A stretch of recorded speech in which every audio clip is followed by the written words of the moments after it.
So as you may or may not know, I've never really been big into paper comics. That's not to say I don't like the characters or the stories or the lore or that kind of thing.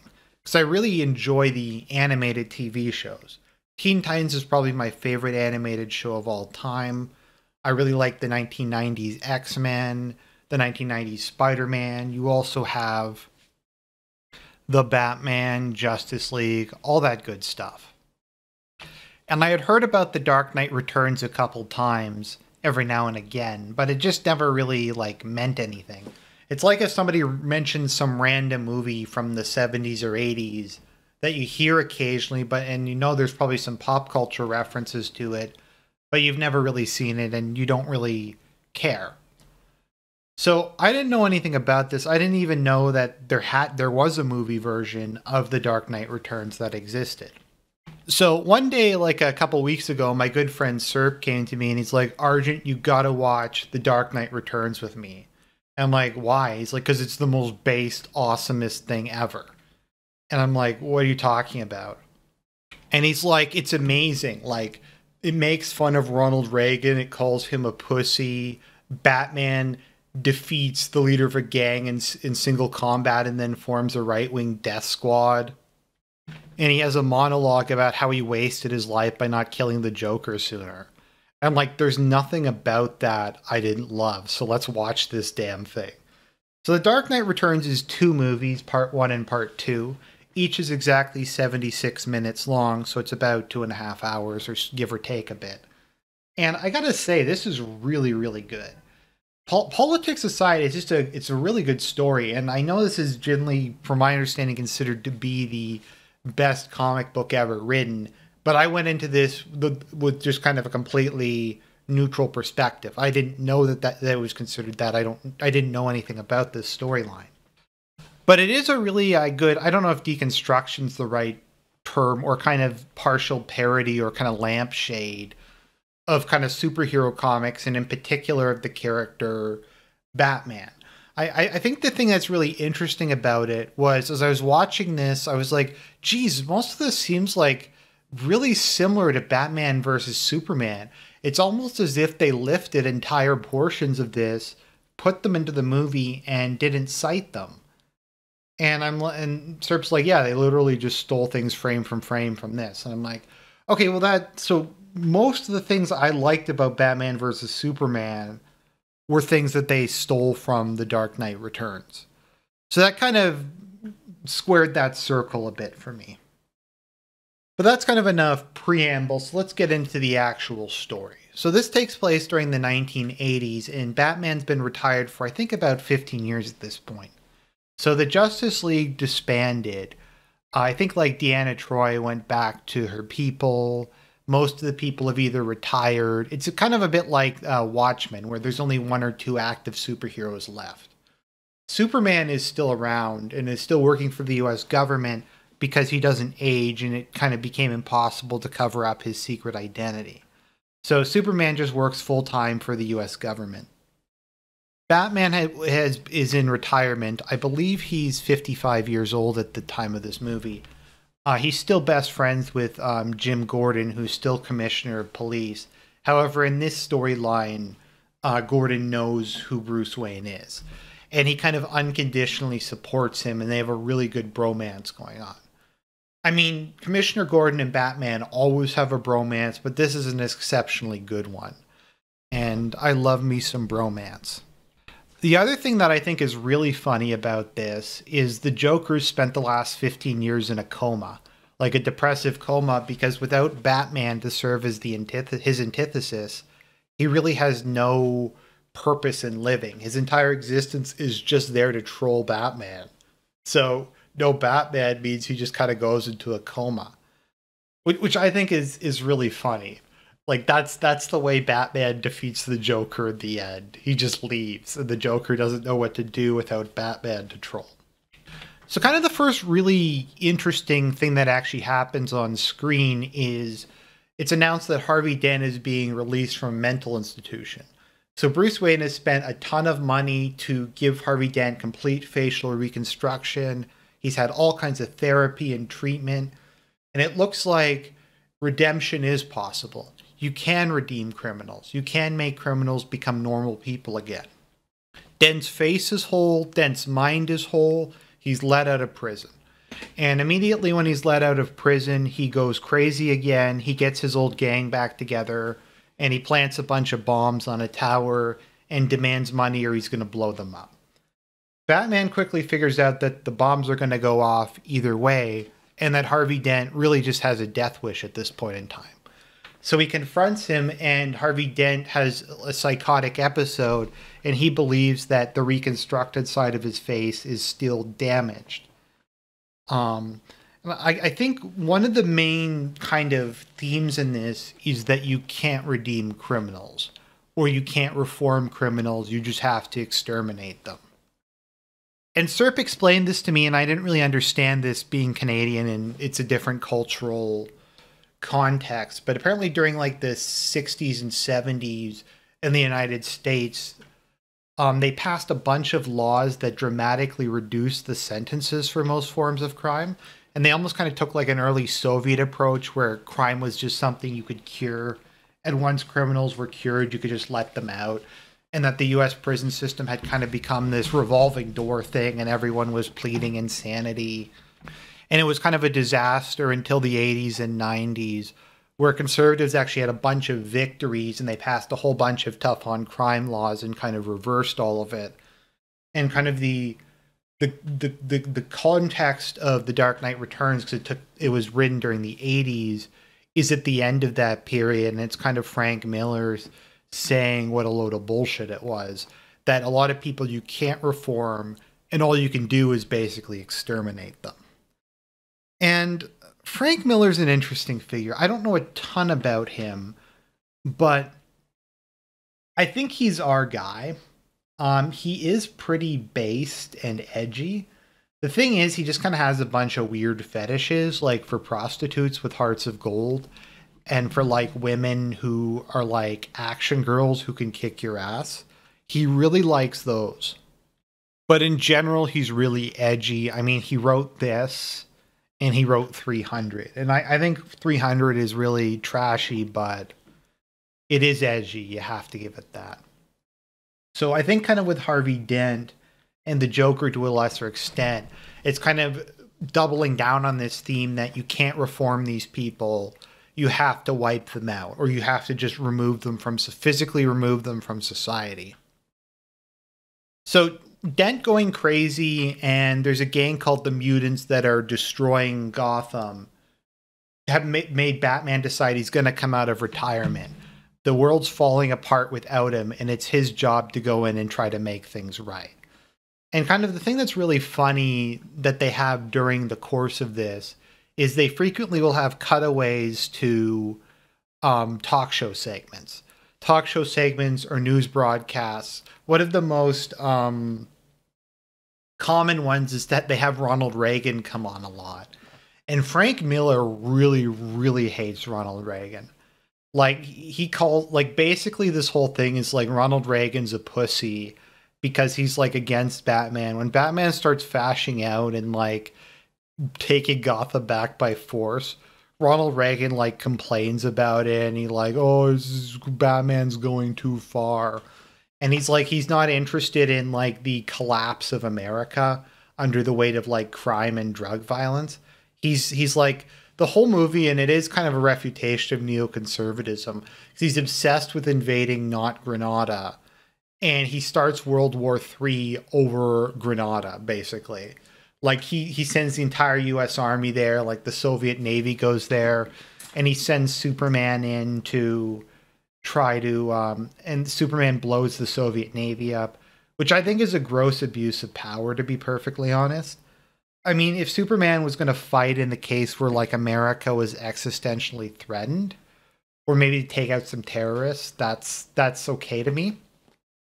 But to have him destroy the entire military of another sovereign state over a proxy war seems like a real abuse to me, at least. I don't know, maybe that's just me.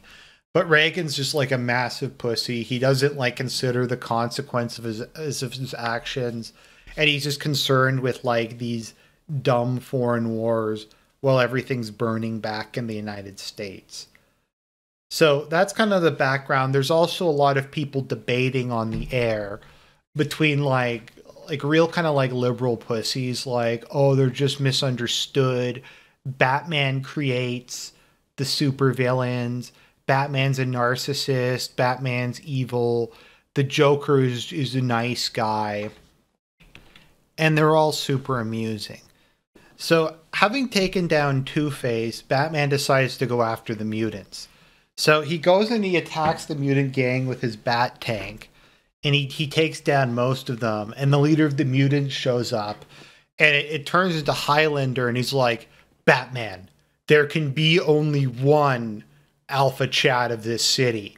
It's either you or me. And then Batman's like, I don't need guns to kill you. I'm going to prove that I'm just as much of a badass now as I used to be. So he gets out of the tank and he fights the leader and he gets his ass kicked because he's 55 years old. And even though Batman in this is a chunky monkey, he's really, really buff. The other guy is in his prime. So Batman gets his ass kicked. I'm not going to talk too much about Kelly because it's kind of a weird side thing where he gets this girl who dresses like Robin. And like throughout this whole crisis with the mutants, the mayor keeps trying to appease them and he keeps telling the police to like, oh, you just have to let off them. They're just misunderstood. They just have legitimate social complaints. And a lot of the like Commissioner Gordon's successor kind of tries to take that perspective. So they manage to capture the Batman helps them capture the mutant leader, who then goes into a closed door meeting with the mayor of Gotham. The mayor of Gotham obviously gets killed, and Commissioner Gordon allows him to escape through the sewer outlet. So then Batman's back, and Batman's like, I may be an Alpha Chad, but I'm also the smartest guy in all of DC Comics. So he's like, there can be only one. This time I'm not going to run away. We are going to fight, and whoever wins is the king of Gotham City. And the mutant leader is like, yes, let us fight. Have at you. So they fight in mud, which negates a lot of the physical advantages the other guy has on him. He can't move as quickly.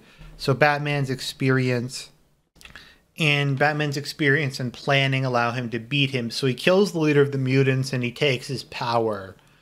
And then the mutants declare themselves to be the sons of Batman, and they're going to become a vigilante gang. Now, they're not going to be a right-wing death squad just yet. That comes later on. But they basically start to worship Batman because he's such a badass who killed their leader, which is awesome. So then part one ends with the Joker waking up out of his catatonic state, having found purpose in his life once again. So the Joker in part two is pretending. So Joker gets his like shit-lib psychiatrist to take him onto a talk show to atone for his crimes. And Joker uses the laughing gas and kills everybody on it, including the psychologist, which is particularly satisfying. Because Batman's back and he's going to face down Batman one last time. So then meanwhile, we cut back to Superman. It's kind of funny because Superman, the deal he made with the US government is he's only allowed to save people if he does, like, if he's a dog for the US government and does stuff like that. So Ronald Reagan, like, tells Superman, look, Batman's an embarrassment because he's, like, cleaning up one of the worst cities of America, and that's stealing the news coverage. And that's not what we should be focusing on. We should be focusing on this proxy war on this shitty island that no one cares about. You got to wonder if Israel had a vested interest on that island. Anyways, so a bunch of other stuff happens, and Batman and Joker go for their final showdown. Now, the Joker goes to a theme park and just starts gunning down a bunch of people. And Batman and him kind of fight, and the Joker gets really badly wounded, and it seems that Batman finally has the upper hand. And then Batman has a monologue about how all the people the Joker killed were his fault, and he was a pussy for not killing the Joker on any of the other occasions when he had the chance. And that he feels responsible for every murder that Joker has committed. So Joker stabs Batman a bunch of times. Batman breaks Joker's neck.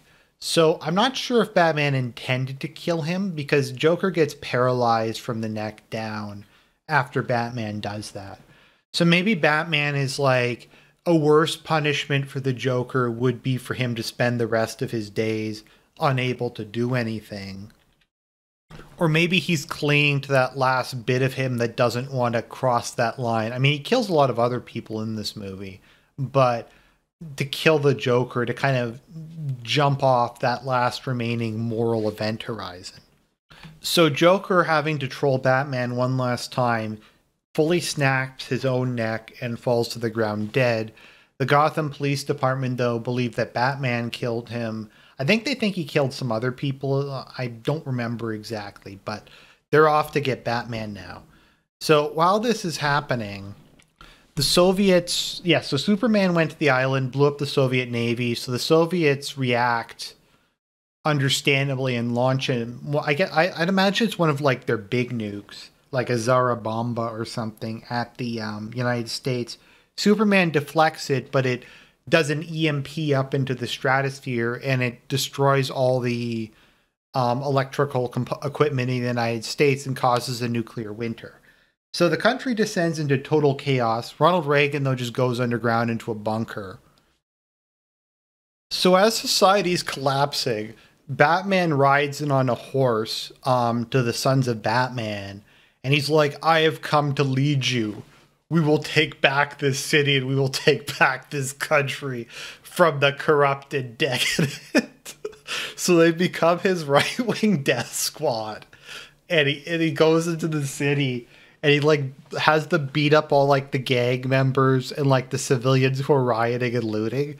And they initially have guns, and he's like, no, true men do not need guns. You will use your fists and your wits to prove that you are the new fascist man. His death squad literally restore order, and Batman sets himself up as like the fascist, like El Duce of Gotham City. And during the year afterwards, where they're gradually kind of restoring the electrical stuff, Gotham is the safest city in America. And it's extremely embarrassing to Ronald Reagan, because he had previously tried to get Superman to take down Batman and get him to stop a couple times. So he's like to Superman, look, you got to go take Batman down. I want to get everything back up again so we can start giving weapons to Israel again, and we can do some more proxy wars in the Caribbean. I don't really want to deal with any of this crime stuff, and Batman's embarrassing us for doing something about it. So Superman, more or less blackmailed by Ronald Reagan, goes to face Batman in the showdown. And this is basically frame by frame was stolen by Batman versus Superman. So Batman, in alliance with Kelly and Green Arrow, succeeds in defeating Superman. Batman doesn't choose to kill Superman, because I think he feels like they're still friends at the end of the day. Like, the fact that America is so screwed up isn't really Superman's fault. I mean, I guess you could say Superman should have done what Batman did and formed right-wing death squads and made himself, like, supreme dictator of the United States, like what happened in Injustice Gods Among Us, which is probably also based off of this. Although, ironically, in that, it's Batman who's the only one who's against the New World Order. Go figure. But yeah, I think he feels sorry for Superman. He knows Superman's, like, not a bad guy. They have kind of the same general outlook. I mean, Batman's a lot more cynical and violent at this point in time, but they kind of remember that they were friends and on the same side. So Batman lets Superman go and says, remember, I could have killed you when I had the chance. And then he seemingly has a heart attack and dies, and Wayne Manor self-destructs. Alfred dies of a stroke. Upon Batman's death, the world learns that Bruce was Batman, and his manor is destroyed. All his money disappears. All his technology disappears. As Superman leaves Wayne's funeral, he gives Kelly a knowing wink after hearing a faint heartbeat coming from Bruce's coffin. This is kind of a good compromise because he figures out Bruce faked his own death, but he really doesn't want to do anything to Bruce. So he just kind of takes a see no evil, hear no. Well, I guess it's not hear no evil because you can hear his heartbeat, but see no evil. And then it goes underground, and Batman has developed an underground cavern full of the sons of Batman, and he is going to train them in the ways of the ninja. He's going to train them in the ways of being alpha chads, and when they're ready, his right-wing death squads are going to retake America from the neocons and the criminals and all the other degenerates. And that's where it ends. Batman preparing to launch his coup and start a civil war to save America. It's literally like the most based, most awesome thing I've ever seen. So I highly recommend watching this. I may have been exaggerating, but not very much. This is just, it's so LARPy. It's just so over the top. It's beautiful. So definitely go check out The Dark Knight Returns Part 1 and 2. I hope you enjoyed the review, and I'll talk to you guys later.